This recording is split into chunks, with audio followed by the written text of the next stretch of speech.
Success in any discipline starts with your state of mind. Thoughts are things. They're very powerful things that, mixed with the right plan and purpose, can lead to a very successful dating life. If you never want to worry about rejection ever again, if you want to get good with women fast and learn an incredible speed, then adopt these 5 mindsets. Mindset number 1, practice, don't perform. So every single time you have an interaction with a girl, if you go up to walk her on the street, meet her in the bar, you're sending off a message, you're going on a date, whatever it is, it's all just practice. Look, you're gonna get results along the way, but the number 1 goal beyond anything else is just improving. It's just getting practice in. Imagine a situation where, let's say you're learning a new instrument. So you pick up a guitar for the first time.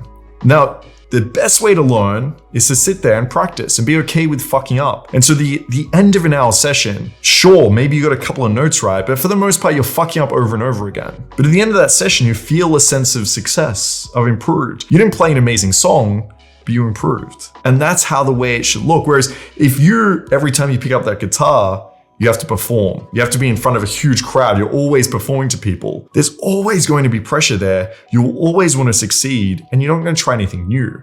Because you might learn one song and you perform in front of a bunch of people, but are you really going to try to do new songs, new riffs? Are you going to try, it's going to make it incredibly difficult. And it's going to hinder the ability to learn. And so I want you to start seeing your interactions with women the exact same way. Take all the pressure off. So when you go out to a club and you meet a bunch of girls, if you go home that night and you didn't get any numbers or you didn't sleep with anyone, but you learned some valuable things about those interactions. Maybe you discovered, look, I realize I'm just not speaking loud enough in these clubs. Then the next night you go out, you start speaking super loud, women are more interested, they're more engaged, you get a number or 2. So really start to think it's practice over performance. And on that point, mindset number 2, you need to take risks and fail. There are examples of this all through fucking history. No one was ever incredibly successful without failing a bunch. Thomas Edison had 1,000 experiments before he figured out the light bulb. And do you know what he said? He said, I didn't fail 1,000 times. I just figured out 1,000 ways it didn't work. Look, you're gonna fuck up. You're gonna get rejected. It's gonna suck. You're gonna be embarrassed at times. But the question is, do you have the guts for that? Do you have the guts to fail? If you don't, then you're probably not gonna get good at this anytime soon. Look, when I first started game, I just saw everything as experiments. I just go out and say, okay, if I try this, this, and this, what result am I gonna get? I completely remove myself from the situation, and I failed over and over and over again until I got really fucking good at this. And that is the most disheartening thing to see, is guys I know that have been doing this for so long, but just do the same thing over and over again and get the same results over and over again. And when I say results, they might even be okay, but they're just not improving. The number 1 trait I notice in students that kill it in our boot camps are the ones that are just willing to risk it all. They're willing to try, willing to fail, and they learn the most. You must seek discomfort. Find the things that scare you the most and just go for it. Mindset number 3, it's all your fault.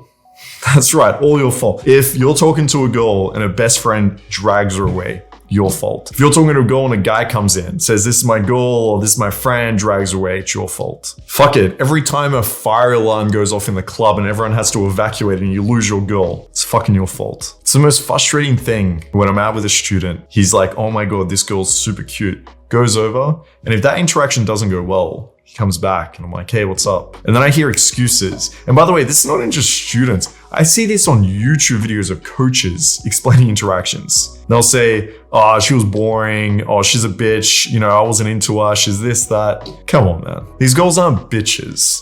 They're just bitchy to you. And it's probably because some of your behaviors. You might have come off as not as attractive or a little uncertain or even a little bit creepy, whatever it might have been. But you've probably triggered that.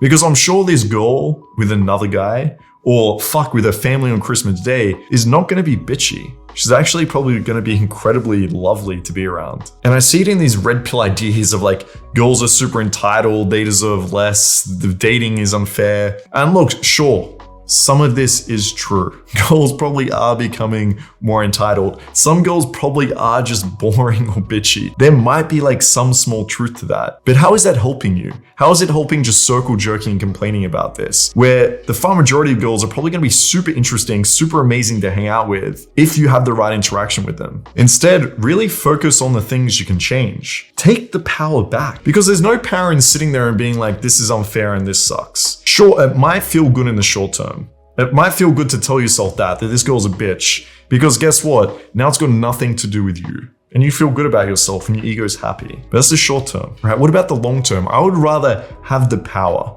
and think this is all my responsibility, right? This is all my fault. This is all things that I can actually improve and change. That's so much more empowering than to think, oh, I had nothing to do with it. So what do you value more? Preserving your pride and ego, or learning? Because for most people, the biggest obstacle to actually getting better is themselves. And look, this is a mindset. It's not always going to be 100% your fault. There are things that are out of your control for sure. But having this mindset allows you to never miss something.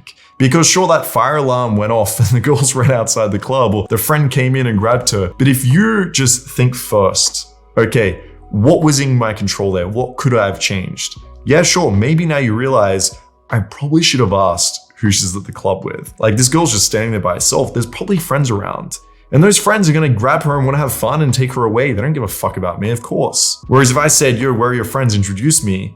And I went and spoke to them. Guess what? Maybe now her friend isn't a bitchy cockblock. Maybe she's incredibly nice. Maybe she's happy with me spending time with this girl now. So take the responsibility. Mindset number 4. Destroy your ego. So when you're on Tinder and a girl stops replying, or you went out and met a girl at a club and she's like, no, not interested, walks away, or that girl on the date doesn't want to see you again, then remove yourself from this situation. Because once again, I have students go on to speak to girls and then they'll come back and they might say, oh, they liked me, or they didn't like me. And I'll correct them. I'm like, do you really think this girl knows who you are? Right? This girl you're messaging on Tinder that she stopped replying, do you really think she knows you? And the answer is no. She knows very, very little about you. So when you go up to that girl, you talk to her for like 30 seconds and she's like, no, I'm not interested, and walks away. Ask yourself, what does she know? And really, it's just a set of behaviors. It's like 30 seconds of behaviors. And now let's look at those behaviors. So instead of saying she doesn't like me, maybe she didn't like that I spoke really, really fast and looked nervous. Maybe she didn't like that I was looking down the whole time and not holding eye contact. Maybe she didn't like that my fashion was off and I didn't fucking shave or brush my hair that day. Whatever it is, these are just a set of behaviors. Because now, once again, you have the power. You can very easily correct these. So when you leave an interaction, there shouldn't be this internal dialogue of, she doesn't like me, I'm not good enough, fuck that. The internal dialogue should just be behavior-based. What behaviors did I display? And how can I fix them? Because I can guarantee you, like me, Marcus, can go up to a girl and be super confident, super on, and she's gonna love that. Or I can just as easily go up and be like, hey, what's up? And she's gonna hate it. So it's got nothing to do with me. It's just two versions of my behaviors. So now when you remove your ego from the situation, you become a lot more emotionally stable. You don't go through these interactions feeling shit or anxious or worried about rejection.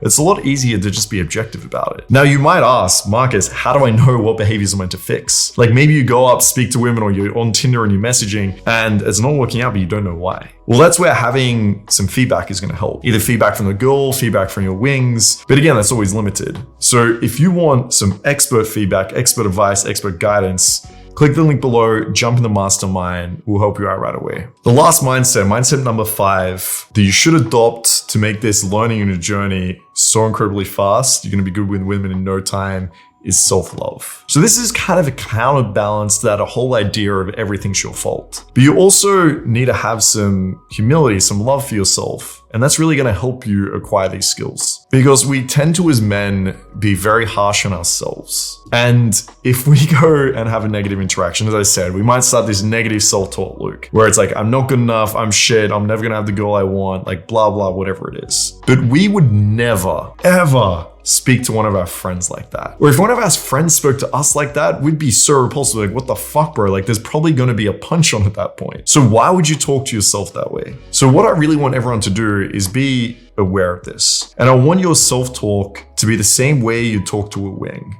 So if you go in and fuck up, like, you'd probably go to your wing and say, hey man, great job. Like, fucking, that was amazing. Hey, look, next time, maybe try X, Y, and Z. Or if you grabbed your friend's phone who's on Tinder, you're probably not going to be like, bro, what the fuck are you thinking? That's the stupidest message. Why would you? You'd be like, hey man, look, can I just give you some advice? So use that on yourself. Instead of fucking self-hating, have a little bit of love there and just be your own wing. All right, guys, peace.